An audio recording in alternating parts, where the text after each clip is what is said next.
नमस्कार। चलिए आज एक ऐसी कहानी की बात करते हैं जहां सरकारी दफ्तरों की पुरानी पहचान यानी वो फाइलों के ढेर और लंबी लंबी कतारें पूरी तरह से बदल रही हैं। हम देखने वाले हैं कि कैसे टेक्नोलॉजी की एक छलांग मध्य प्रदेश में सहकारिता विभाग में गवर्नेंस एवं सर्विस डिलीवरी मैकेनिज्म में एक क्रांति ला रही है। ये सवाल तो हम सबके मन में कभी न कभी जरूर आया होगा।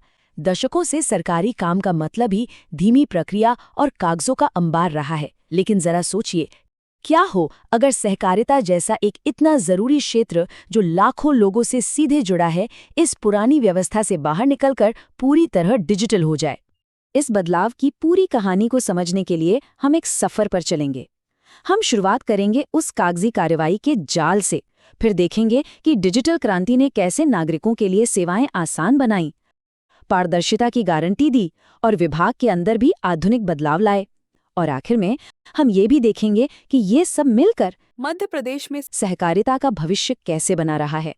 तो चलिए सबसे पहले उस दौर को समझते हैं जब हर काम फाइलों और कागजों पर ही टिका था। सोचकर देखिए, एक छोटा सा आवेदन या कोई पत्र अनेक कक्षों या एक ही कक्ष के अनेक कर्मचारियों से होकर गुजरता था। ये एक ऐसी व्यवस्था थी जहां देरी और पारदर्शिता की कमी एक आम बात थी, जिससे लोगों का भरोसा भी कम होता था। और बस इसी चुनौती से निपटने के लिए एक बड़ा फैसला लिया गया, डिजिटलीकरण। लक्ष्य एकदम साफ था, पारदर्शिता, जवाबदेही और काम में तेजी लाना।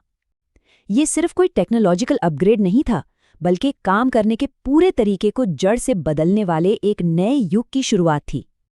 तो ये डिजिटल क्रांति जमीन पर आखिर उतरी कैसे? इसका सबसे पहला और सीधा असर पड़ा आम नागरिकों और सहकारी सोसाइटियों पर। आइए उन ऑनलाइन टूल्स को देखते हैं जिन्होंने सहकारी सेवाओं को हर किसी के लिए बहुत आसान बना दिया है। इसमें सबसे पहला बड़ा कदम है ICMIS पोर्टल, यानी integrated cooperative management information system. ये एक ऐसा ऑनलाइन प्लेटफॉर्म है जो नई सहकारी समितियों की रजिस्ट्रेशन की प्रक्रिया को पूरी तरह से डिजिटल और आसान बनाता है। और यहाँ पर बदलाव सचमुच जमीन आसमान का है। जरा कल्पना कीजिए, जहाँ पहले रजिस्ट्रेशन में महीनों लगते थे और कोई अपडेट तक नहीं मिलता था, वहीं अब पूरी प्रक्रिया ऑनलाइन, तेज और पारदर्शी हो गई है। मतलब एप्लीकेशन जमा करने से लेकर सर्टिफिकेट मिलने तक सब कुछ डिजिटल। देखिए, नई प्रक्रिया कितनी सरल है। कोई भी ऑनलाइन आवेदन करता है, उसका इलेक्ट्रॉनिक तरीके से वेरिफिकेशन होता है और सबसे अच्छी बात, वो रियल टाइम में अपने आवेदन का स्टेटस भी ट्रैक कर सकते हैं। और अंत में डिजिटल सर्टिफिकेट भी ऑनलाइन ही मिल जाता है। इससे समय और मेहनत दोनों की भारी बचत होती है। अगला जरूरी टूल है CJCMS पोर्टल, यानी cooperative judicial case management system. जैसा कि नाम से ही पता चल रहा है, यह पोर्टल खास तौर पर सहकारी समितियों से जुड़ी शिकायतों, विवादों और कानूनी मामलों को संभालने के लिए बनाया गया है। इस पोर्टल का सबसे बड़ा फायदा है पारदर्शिता। अब कोई भी अपने मामले की स्थिति ऑनलाइन ट्रैक कर सकता है और विभागीय फैसलों को भी देख सकता है। CJCMS पोर्टल से मध्य प्रदेश में सहकारिता विभाग की जवाबदेही बढ़ी है और न्यायिक प्रक्रिया में देरी की समस्या के निस्तारण में उल्लेखनीय सुधार हुआ है। इससे ये कि लोगों का न्याय प्रणाली में विश्वास भी मजबूत होता है। चलिए अब उस हिस्से पर चलते हैं जो इस पूरे बदलाव की नींव है, यानी वो सिस्टम्स जो विश्वास बनाने और भ्रष्टाचार को खत्म करने के लिए ही डिजाइन किए गए हैं। देखिए, पहले सहकारी समितियों का ऑडिट कौन करेगा, ये मैन्युअल तरीके से तय होता था, जिसमें पक्षपात की गुंजाइश हमेशा बनी रहती थी। लेकिन अब सहकारिता विभाग द्वारा प्रदेश की सहकारी समितियों के वार्षिक लेखा परीक्षण के आवंटन की प्रक्रिया अब पूरी तरह NIC भोपाल द्वारा विकसित ऑनलाइन प्रणाली से की जाती है। इससे यह काम पूरी तरह से ऑटोमेटिक और निष्पक्ष तरीके से संपन्न होता है। और इसका मूल मंत्र बहुत सीधा सा है। जब किसी प्रक्रिया से इंसानी दखलंदाजी कम होती है, तो भ्रष्टाचार की संभावना अपने आप खत्म हो जाती है। ये एक बहुत ही शक्तिशाली विचार है जो इस पूरी डिजिटल पहल की कामयाबी का आधार है।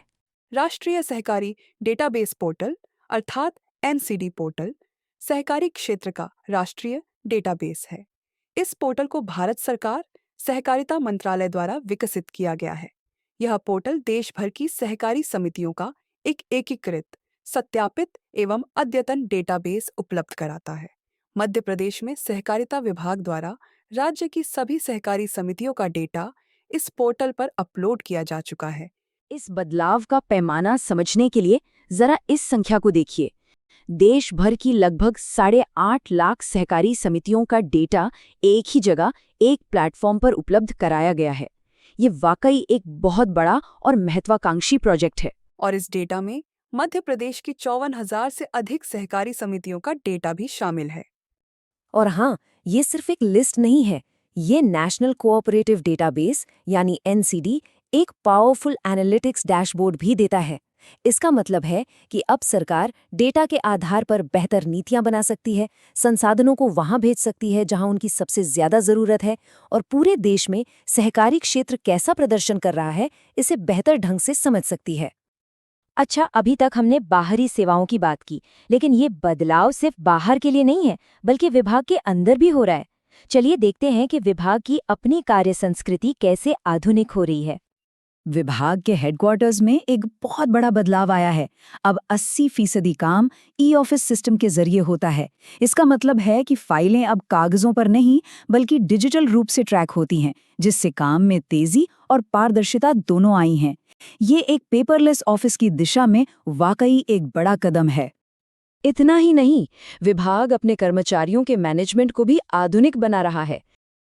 सभी कर्मचारियों के सर्विस रिकॉर्ड को डिजिटल किया जा रहा है और इसे एक सेंट्रलाइज्ड EHRMS यानी electronic human resource management system में डाला जा रहा है। यानी भविष्य में कर्मचारियों से जुड़े लगभग सभी काम, जैसे छुट्टी की अर्जी, ट्रांसफर और परफॉर्मेंस का मूल्यांकन, सब कुछ ऑनलाइन हो जाएगा। इससे HR मैनेजमेंट और भी ज्यादा कुशल और पारदर्शी बन जाएगा। तो इन सभी डिजिटल पहलों का व्यापक दृष्टिकोण क्या है? ये सब मिलकर सहकारिता के एक नए और उज्जवल भविष्य की नींव रख रहे हैं। असल में ये सभी पहले एक बड़ी राष्ट्रीय योजना का हिस्सा हैं, जिसे RCS यानी रजिस्ट्रार ऑफ कोऑपरेटिव सोसाइटीज के कार्यालयों का कंप्यूटरीकरण योजना कहते हैं। इसका लक्ष्य चुनाव, ऑडिट और निरीक्षण जैसे जरूरी कामों को भी ऑटोमेट करना है, ताकि पूरे सहकारी क्षेत्र में बेहतर शासन और व्यापार करने में आसानी हो। तो कुल मिलाकर देखें तो ये एक पूरा डिजिटल इकोसिस्टम है, जहां ICMIS और CJCMS जैसी पहले सीधे नागरिकों पर केंद्रित है, वहीं ऑनलाइन ऑडिट और NCD पारदर्शिता लाते हैं। साथ ही ई-ऑफिस और EHRMS विभाग की अंदरूनी कुशलता को बढ़ाते हैं। ये सब मिलकर एक बड़ी और बेहतर तस्वीर बनाते हैं। और अंत में यह सिर्फ एक विभाग का आधुनिकीकरण नहीं है, ये डिजिटल इंडिया के उस बड़े सपने को साकार करने की दिशा में एक ठोस कदम है, जिसका मकसद शासन को हर नागरिक के लिए सुलभ, तेज और पारदर्शी बनाना है। तो सवाल ये उठता है कि ये मजबूत डिजिटल नींव भारत के पूरे सहकारी क्षेत्र के भविष्य को आखिर कैसे आकार देगी। ये देखना बहुत दिलचस्प होगा कि ये डिजिटल क्रांति इस आंदोलन को आने वाले सालों में किन नई ऊंचाइयों पर ले जाती है। बहुत धन्यवाद।